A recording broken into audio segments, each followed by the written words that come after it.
bienvenue sur ma chaîne YouTube. Alors ça fait un petit moment que je suis pas passée par là. Pourtant j'ai scrappé, j'ai pas mal scrappé, mais j'avais pas envie de filmer.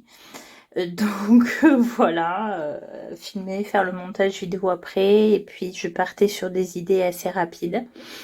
Mais si ça vous intéresse de voir ce que j'ai fait, je vous invite à aller voir sur mon Instagram parce que j'ai publié beaucoup plus de choses que sur YouTube. Donc vous avez le lien dans le descriptif de la vidéo. Alors aujourd'hui c'est un petit peu une vidéo rétrospective aquarelle. En fait je vais vous montrer, j'ai deux carnets aquarelles qui sont des carnets Annemule en 100% coton. J'avais d'abord acheté celui-ci qui est un format A5 que j'aimais beaucoup.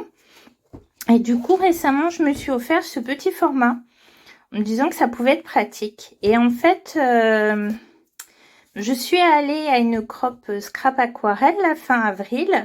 Et on travaillait notamment sur les couleurs, les complémentaires, etc., les adjacentes. Bon, ça vous parlera peut-être pas beaucoup si vous ne faites pas ça, si vous n'avez pas fait la crop non plus. Et du coup, en fait, quand on fait de l'aquarelle, il est important de bien connaître sa palette, de connaître les mélanges. Donc moi, voilà, j'ai une palette maintenant qui commence à être assez grande. Vous voyez, c'est toujours pareil, on a envie d'en avoir toujours plus, de ne pas faire les mélanges pour aller plus vite, mais du coup, on ne connaît pas forcément les réactions des couleurs entre elles. Voilà, donc j'ai repris, vous voyez, je note si c'est une aquarelle Sennelier. Ici, vous avez une Winsor & Newton, vous n'allez pas bien le voir. J'ai quand même une Lefranc-Bourgeois. Alors celle-ci, c'est plus du tout une Lefranc-Bourgeois, c'est une Sennelier, il faudrait que je le change. Et voilà, parce que j'aime beaucoup ce vert émeraude. Pourtant, c'est une aquarelle fine, contrairement aux autres qui sont des extra fines. Vous voyez ici, j'ai un gris de Pain Winsor & Newton que j'aime beaucoup parce qu'il est plus bleuté que celui de Sennelier, etc. Et en fait, ce que je ne faisais jamais parce que ça ne m'intéressait pas, j'ai mis ces petits symboles qui donnent l'opacité en fait de la couleur. Donc, quand le carré est transparent, la couleur est transparente. Et quand il est complètement noir, c'est qu'elle est opaque. Et puis des fois, elle peut être semi-opaque. Et en fait, c'est intéressant par rapport à certains mélanges. Voilà. Donc, évidemment, en bonne fainéante, je travaillais surtout comme ceci et je ne connais pas si bien que ça le contenu de ma palette, les couleurs. Donc, je m'oblige un petit peu à travailler dessus. Alors, les nuanciers, ok, mais à travailler aussi sur les mélanges. Et c'est pas toujours très intéressant. Donc en fait, ce petit carnet va me servir à ça. On aimerait que je lui fasse une petite page de garde. Donc j'avais commencé à mon retour de crop ici avec un bleu phthalo primaire et un jaune citron, donc pour essayer d'obtenir ces mélanges de bleu-vert, ce qui est une de mes couleurs préférées. Et pour rendre ça un petit peu plus attractif, un petit peu comme le fait, comment dire, Pink Lola, j'ai tamponné. Alors ça c'est un tampon, c'est le kit abonnement tampon de la saga Peau Scrap. J'ai tamponné cette petite sirène et ses bulles. Elle est vraiment très jolie. Et je n'ai travaillé qu'avec ces deux couleurs et leur mélange. Voilà. Alors là, c'est un autre exercice qui n'a strictement rien à voir. Vous voyez ici, je travaille un petit peu certaines couleurs, notamment l'atelier de Pink Lola à la crop. On avait une alizarine cramoisie et plutôt que de racheter la couleur, en discutant avec elle, elle m'a dit que je pouvais peut-être l'obtenir en mélangeant un rouge Hélios et un rose opéra et effectivement. Donc je vais pouvoir finir mon projet. Et voilà un petit peu ce que je continue à faire. Donc, mon gros souci, ce sont les verts. Donc, normalement, pour foncer un vert, on utilise sa complémentaire, c'est-à-dire le rouge, et inversement. Sauf qu'en général, moi, j'obtiens un cacadoir. Alors, c'est vraiment très, très subtil. Donc, j'ai commencé à travailler avec ces deux couleurs qui sont quand même pas forcément des couleurs primaires. Et j'ai d'abord un petit peu galéré. Et en fait, c'est en venant, donc là, c'est un petit côté la vie, voir comment les couleurs se mélangent. Et ça me tenait une espèce de gris, gris-vert, assez intéressant. Et donc, c'est en faisant la colorisation de ce tamponnage que j'ai réussi à obtenir certaines couleurs. Donc, vous voyez, à foncer le rouge, même s'il reste désaturé, et à foncer le vert. Vert un petit peu moins désaturé, mais il faudrait vraiment des couleurs primaires pour y arriver. Donc, j'ai pas mal de rouge dans ma palette, j'ai pas mal de vert. Donc, il va falloir que je travaille et que je trouve le résultat. Mais ici, au niveau des feuilles, j'aurais dû prendre des feuilles un peu plus grandes, mais je trouve que j'ai pas mal réussi l'exercice. Donc, évidemment, ça, c'est les couleurs qui me posent le plus de problèmes.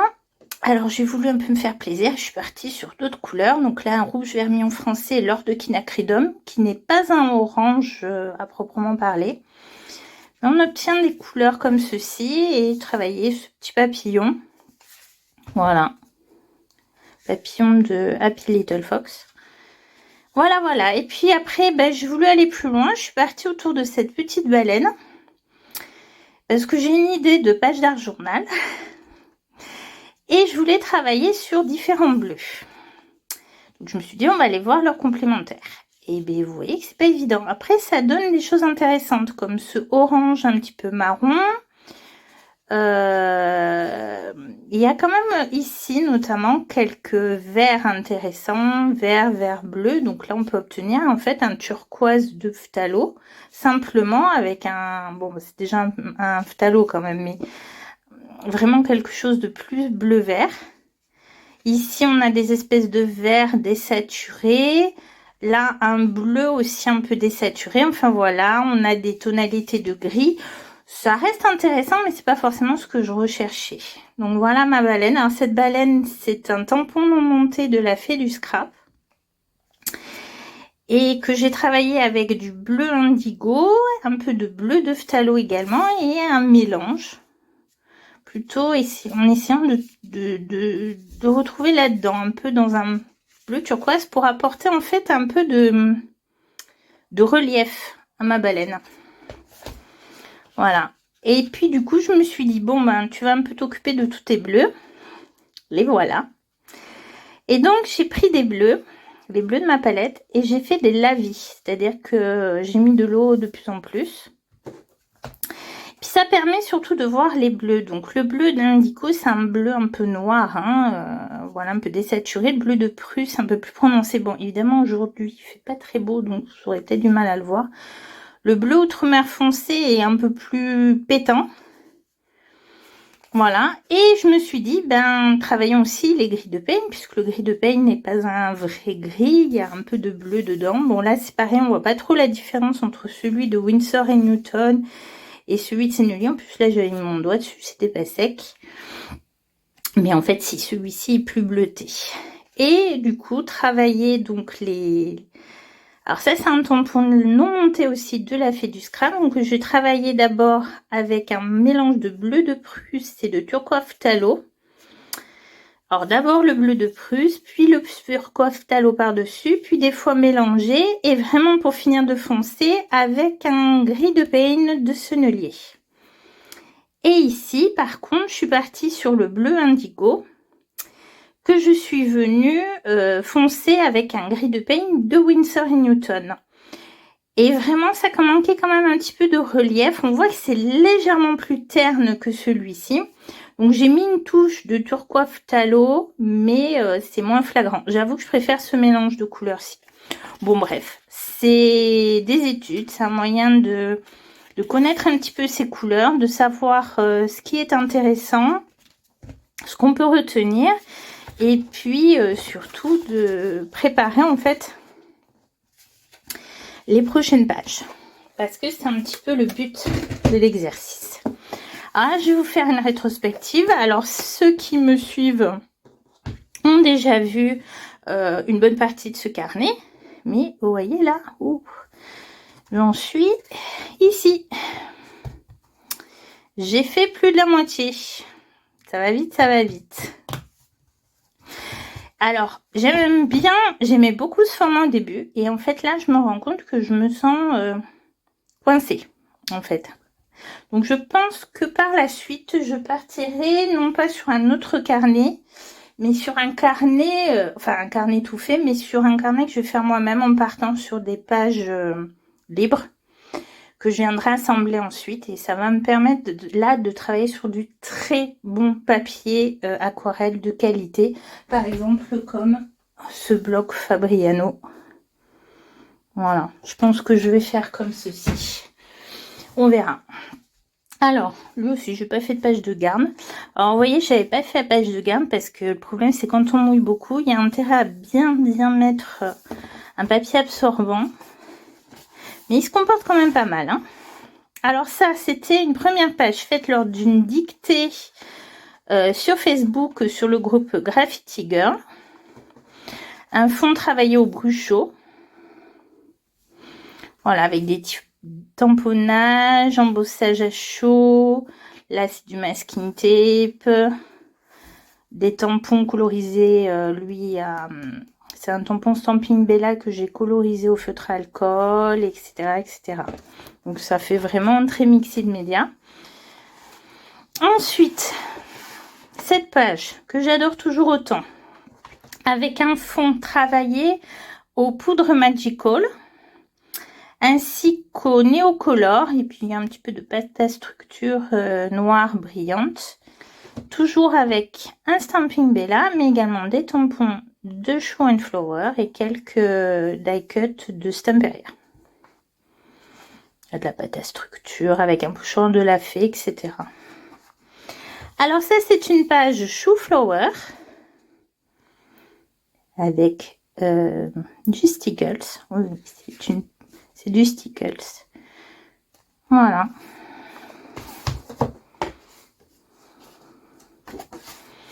Encore Show Flower. C'est vrai que Show Flower, j'ai tendance à le travailler à l'aquarelle.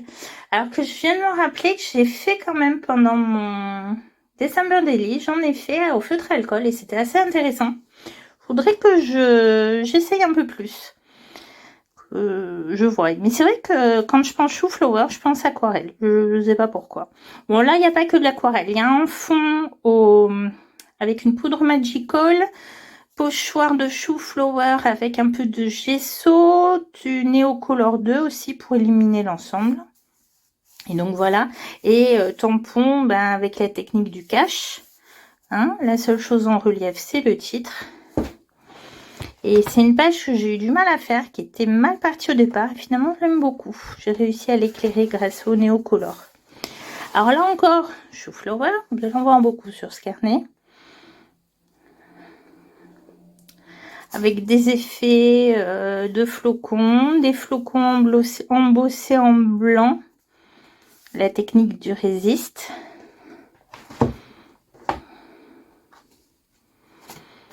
Alors, la difficulté de ce carnet, c'est de pouvoir tamponner correctement dessus, et comme j'aime pas trop détourer, enfin, voilà.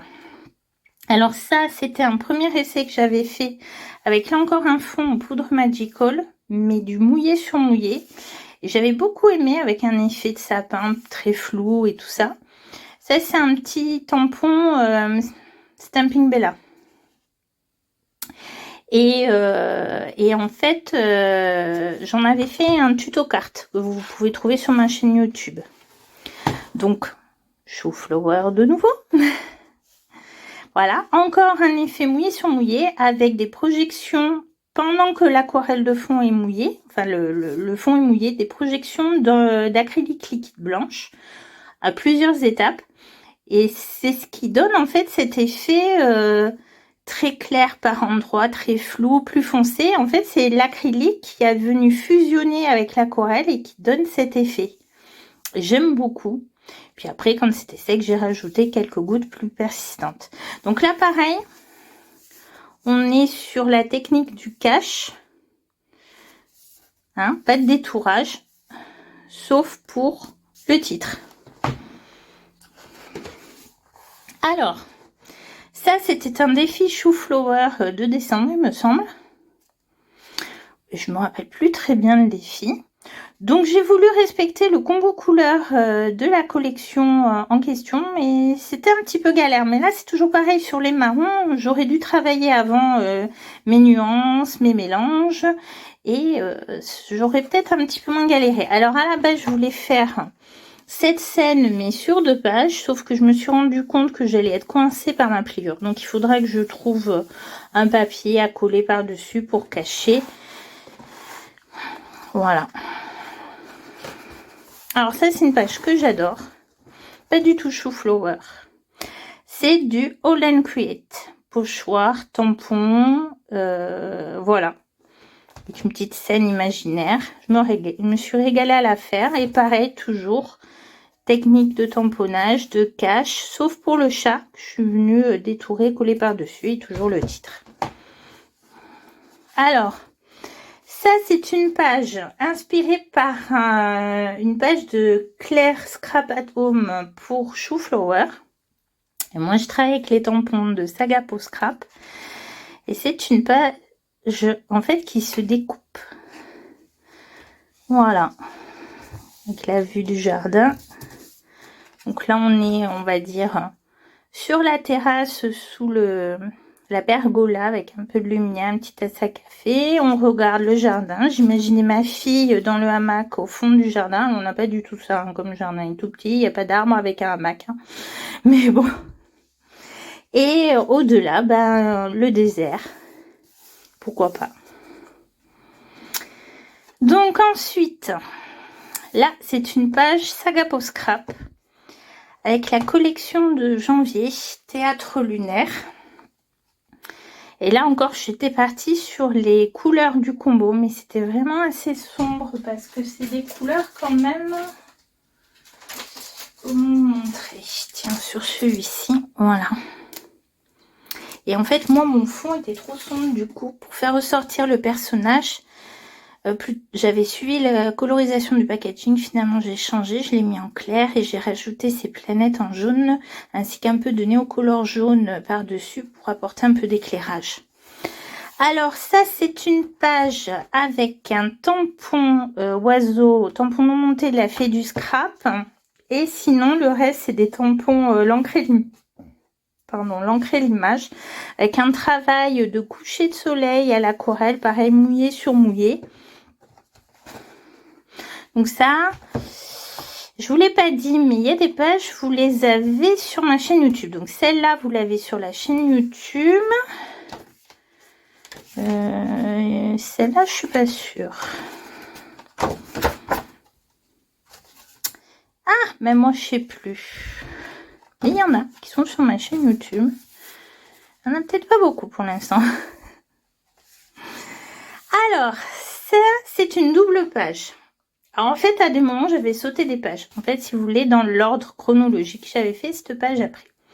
Et pareil, comme je savais que j'allais beaucoup mouiller, j'ai sauté une page des questions de relure. J'avais peur que ça...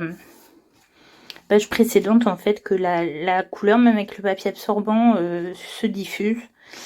Donc ça, c'est toujours une page Galaxy Sagapo Scrap avec des fonds aux poudres Magical. Donc ça brille. Colorisation aussi, poudre Magical, néocolore, etc. Bon, beaucoup plus lumineuse que ce que j'avais fait la première fois, que celle-ci. Et donc, ben, j'avais cette double page vide. Donc récemment, j'ai fait ces 2 pages avec les collections de l'Aranciel de Christelle Bille, la famille Button. Avec les buttons à la campagne et les buttons à la ville. Il n'y a que la porte qui est un tampon l'ancré l'image. Tout le reste, c'est des tampons de Christelle Bille. J'ai recréé la maison. Ça, c'est un tampon Polaroid. Donc, je suis venue cacher comme si c'était une jardinière. Par contre, cette fois, je n'ai utilisé que des aquarelles de la boutique Douceur Colorée. Ce sont des aquarelles artisanales que vous pouvez retrouver sur Etsy. Et je les utilise assez souvent, j'aime bien. Donc, je vous ai montré ma page Galaxy. Donc, voilà. Nous avons eu un défi proposé par Chouflower, défi la tête dans les nuages, et j'étais partie sur une idée avec cette sirène. Sauf que c'est un tampon Kling, et comme souvent moi avec les tampons Kling, je l'ai tamponné de travers. Alors j'ai cette double page là, sans rien, qui m'agace, parce que comme ça m'avait agacé de m'être trompée, je l'ai faite juste après. Et comme cette page là ne me convenait pas non plus avant de la finir, je l'ai encore travaillé sur un autre carnet. Donc j'en ai un petit peu marre là de la sirène de Chouflower, je l'aime beaucoup mais quand même. Donc j'ai une idée, j'ai trouvé une idée ici de 2 pages que je vais faire. Donc soit je colle un papier ici pour cacher, soit je viens faire 2 scènes, un peu comme j'ai fait avec les buttons. Vous voyez, 2 scènes, l'une à côté de l'autre sur un thème marin. Je sais pas, je vais voir. Donc cette page, ceux qui me suivent sur Instagram ont vu un petit peu. J'avais commencé cette page, la tête dans les nuages. J'avais fait tout mon fond avec le pochoir des ateliers de Karine et les ongles Distress à sec, ce qui est un peu bête sur un carnet aquarelle. Et quand je m'en suis rendu compte, en plus je suis partie sur ce combo de couleurs sans... Je sais pas pourquoi, parce que ces combos, ce bleu bien marine et ce rouge, j'aime pas du tout en fait. Et du coup j'avais laissé tomber pour faire une autre page dans un carnet Mixed Media. Il n'y a pas encore grand chose dans ce carnet, donc je vous fais pas de vidéo dessus, voilà. Vraiment partir sur autre chose. Et ma fille me disait, oh, mais c'est dommage maman, elle est quand même pas mal. Il y avait donc lui qui était prêt, la tortue, la sirène, le bateau, les poissons. Elle me dit, il faudrait que tu la finisses. Donc j'ai réfléchi un bon moment, comment l'habiller. Et j'ai fini par la... Je l'ai fini. Et puis bon, une copine m'a dit, oui, il manque quand même des titres. Donc si tu passes par là, Christine, ça y est, je t'ai écouté. J'en ai rajouté. Alors, ce sera pas ma page préférée. Quand je la vois comme ça, je l'aime bien. Mais j'ai tellement galéré dessus, ça m'a pris tellement de temps que forcément, ça gâche un petit peu. Alors, cette page-ci, par contre, je l'adore. Bon, on est toujours dans le monde de la mer, hein, des sirènes. Avec les tampons All Create. Et là encore, uniquement des aquarelles douceur colorée. Voilà, avec une aquarelle en fond qui est un peu granuleuse, je dirais. En tout cas, quand je l'ai travaillé, c'est vraiment la sensation que j'ai eue. Alors, j'ai aussi utilisé une poudre infusion, cherchez le nom, vraiment sur les bords et revenir avec l'autre aquarelle, etc. Alors, je sais pas si vous voyez, mais il y en a une, voilà, qui est un peu métallisée. Puis j'aime beaucoup ce rose un peu flash, là. Oh, j'adore ce combo couleur, il va falloir que je le réutilise. Et puis, pour l'instant, j'en suis là. La dernière page. En chou et flower. J'ai réalisé récemment une carte qu'il va falloir que je poste à ma maman. En fait, quand j'ai vu ce tampon de Chouflower de la collection Victoria Street, j'ai tout de suite pensé à ce kiosque qu'il y a au parc des Buttes Chaumont, où ma mère allait souvent quand elle était petite, et elle m'en parle encore très souvent, et du coup, ça sera une carte pour la fête des mères. Voilà. Mais vous voyez, là aussi, j'étais bien partie. Alors, j'ai galéré parce que ça, c'est un papier satiné. Vraiment, j'ai du mal avec les papiers satinés. Bon, faut s'entraîner, hein, c'est sûr, parce qu'ils sont plus pratiques quand on veut tamponner, mais voilà. Et mes buissons, ils sont un petit peu... enfin, ils sont... Autant j'aime pas mal les fusions ici, l'effet que ça donne au niveau du rocher, autant les buissons, ils font à retravailler. Là, c'est pas trop mal non plus. Mais voilà. C'est là que je me suis dit, bon, faut vraiment que tu reprennes ton travail des nuances. Et ça a été pareil pour cette page. Donc là, encore une idée de parc. Il y avait une photo du parc... de la place des Vosges à Paris, avec justement les arbres devant les maisons, il y a une fontaine un peu dans ce style. Je me suis dit, tiens, pourquoi pas partir sur cette idée, sans que ce soit vraiment la place des Vosges, puisqu'il y a plus de couleurs. Bon, après, j'ai galéré parce que j'ai fait d'abord les fonds, qui n'étaient pas secs quand je suis venue coloriser, donc ne pas faire ça, faire l'inverse. Et puis, c'était surtout pour les verts, c'était pour les rouges, etc. Donc là, les crayons aquarellables sont venus à ma rescousse, les Albrecht Dürer. Et finalement, la page est pas mal, hein, mais pareil, comme j'ai un petit peu galéré, que ça arrivait pas comme je l'avais en tête, ben, on a toujours une impression un petit peu mitigée. Bon, écoutez, ça fait déjà une vidéo assez longue, mine de rien, pour cette présentation de carnet.